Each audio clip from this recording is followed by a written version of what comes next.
My name is Emily Carter, and I live in Denver, Colorado.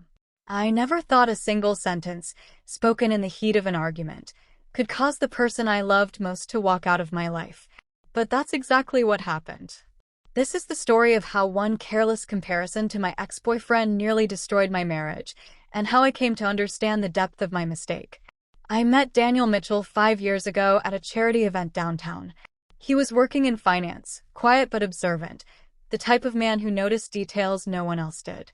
I was working as a graphic designer at the time, vibrant and chatty, always trying to fill silence with conversation.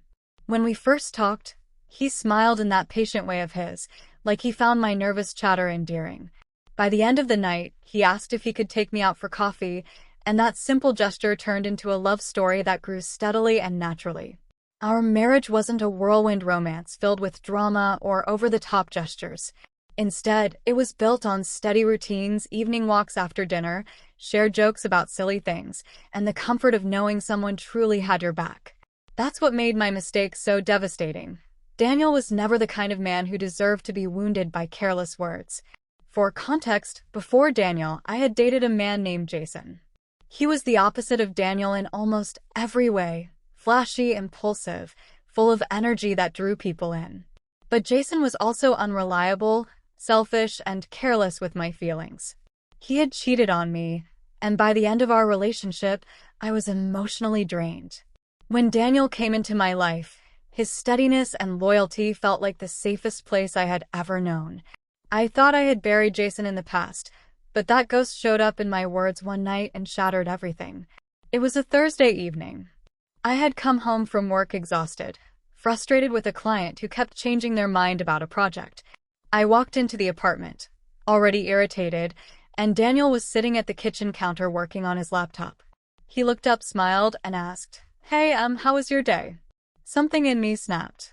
Instead of appreciating the fact that he cared, I felt like he didn't understand the level of my frustration. "It was awful," I said, dropping my bag on the chair. "And you don't get it, Daniel. You just sit there calmly like everything's fine. Jason would at least know how to make me feel better right now."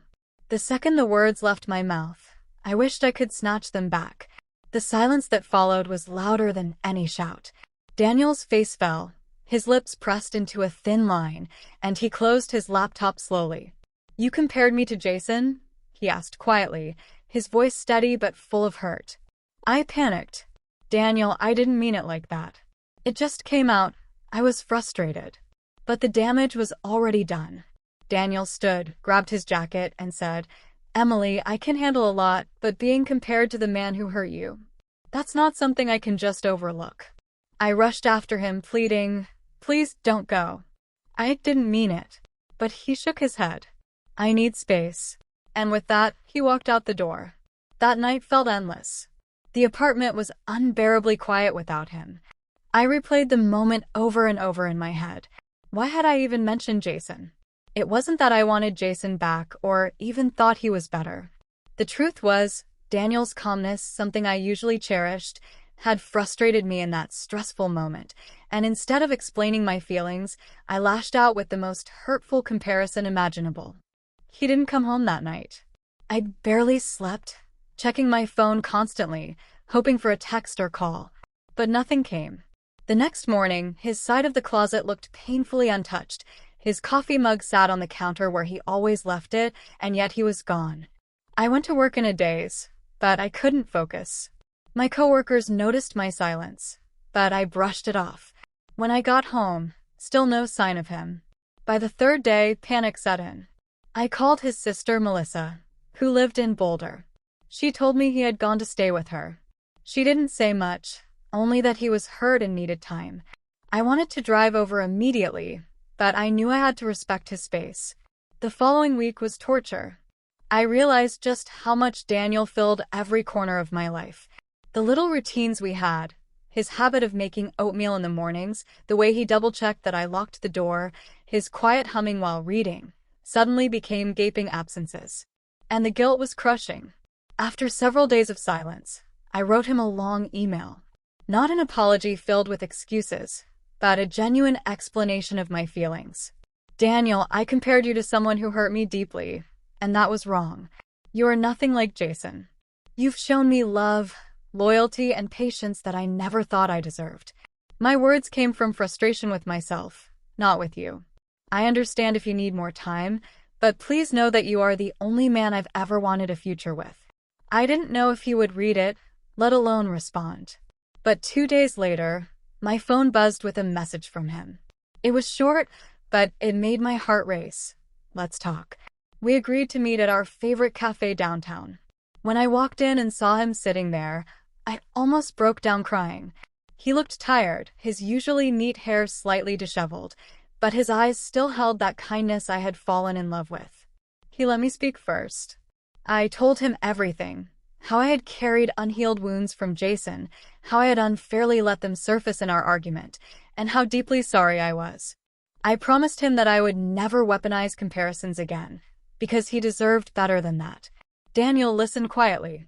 Finally, he said, "Emily, when you said that, it felt like every effort I've made to be a good partner didn't matter.